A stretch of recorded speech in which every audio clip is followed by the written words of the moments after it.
بازنەی پێنجۆنی دەستگای نووری حیکمەیە.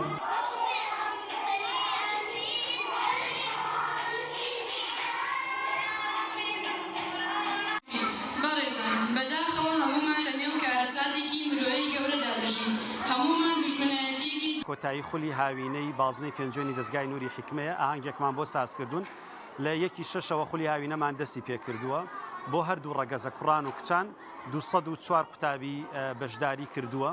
ئەو وانانەی کە لە دەستگای نووری حیکمەیە لە سەر جەملق و بازنەکانە ئەخوێندێت وەک یەکە چونکم بە سیستەمێکی پرۆگرامی زۆر پێشکەوتوو نووری حیکمە کار ئەکات لە قاعیدەی نورانی لە کانیاوی ڕەوان لەوانە پەروەردەیەکان بۆ مناڵان ووانە پەروەردەیەکان بۆ نەوجوانان ووانە پەروەردەیەکان بۆ گەنجان و هەروە قورئان و تەجوید حیفز و خوێندنەوە و تیلاوە مۆڵەت پێدان هەموو ئەمانە ئەگرێتەوە.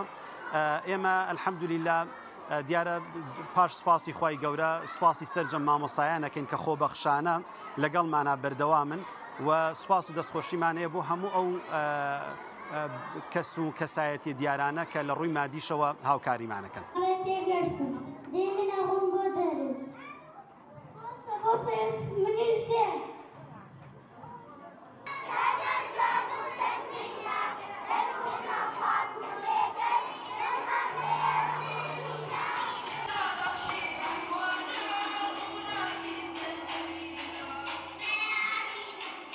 من لێرە زۆر سپاسی مامۆستاکانەکەم بەڕاستی خۆی گەورەیان کاتە توێشی قیامەت بووایان کە ئەمە شتێکی زۆر باشە ئەکرێت بە خۆڕایی دەرس بە ئێمە ئەڵێنەوە بەوانە دەرزان پێڵم بە هیچ بەرامبەرێک بە هیچ پاداشتە تەنها پاداشتەکەی لە قیامەت ئینشاءالله خۆی گەورە دەیانێتەوە ئینشاءاللهش لە ساڵانی دیکە بەرەو پێشتر ئەچێت و زیاتر لەم خولانە ئەکرێتەوە. دەستخۆشی لە مامۆستایانی دەستگای نووری حیکمە دەکەین زۆر سوپاسی دایک و باوک و مامۆستاکانمان دەکەین ئاهەنگی کۆتایی خولی دەستگای نووری حیکمەی پێنجۆن دەستخۆشی لە مامۆستاکان دەکەین هەمیشە سەربەز بن. گومانی تیان نییە ئیسلامیش پڕ زانست و عیلمە پڕ ئەخلاق و ڕەوشتی جوانە.